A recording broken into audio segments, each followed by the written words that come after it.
day 3 of our 5-day challenge. I took the liberty of picking out the fabrics for the next 3 days just because the designs I have in store I know are going to be a bit more time consuming to make.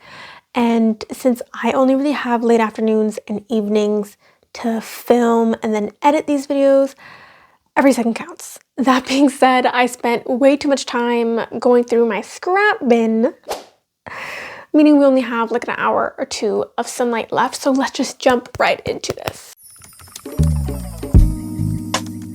Here we have a baby doll dress I got for only 10 bucks years ago from Urban Outfitters. I love the way it sits on me, so I'm going to steal some of the dimensions. Here is the shirt we'll be working with and some scrap fabric that match the colors of the shirt. The plan is to use the shirt as the top half of our dress, then sew the scraps together to create a skirt. Something like this. What we need to gather from this is the bust measurement, the length of the shirt, the length of the skirt, the waist measurement, and the width of the skirt.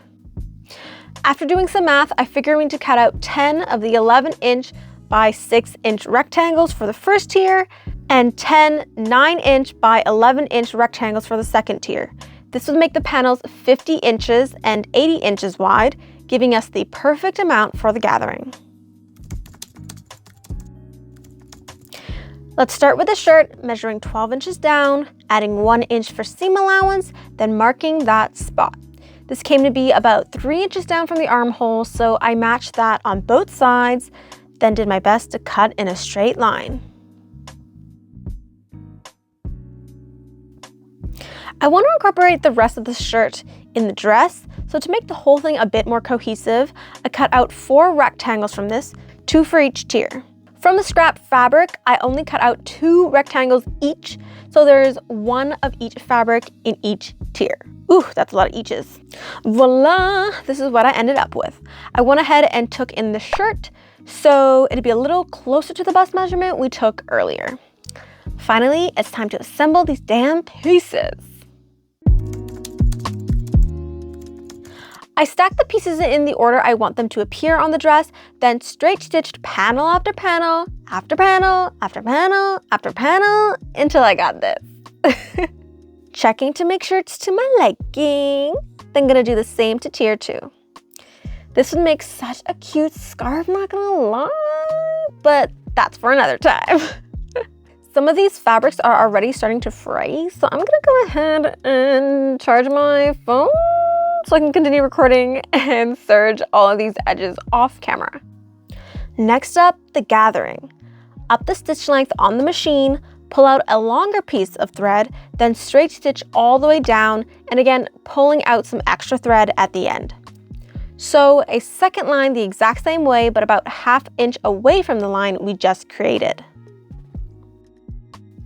On one side, isolate a thread from each line, then slide the fabric over until you get these crinkles. Do this until both your tiers are at the desired length. I find the easiest way to do this is just set a measuring tape down on the table instead of having to guesstimate the measurement. Once that's set, stitch and serge the ends of each panel together.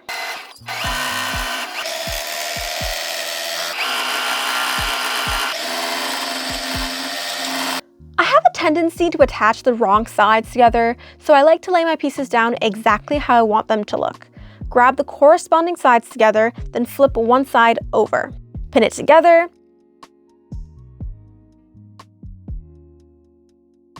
I placed my pins about 1 inch apart for this one, then straight stitch it down on the machine. Looking good. I'm gonna go ahead and attach the bottom tier on and finish the hem off camera, then come back for the reveal in 3, 2, 1.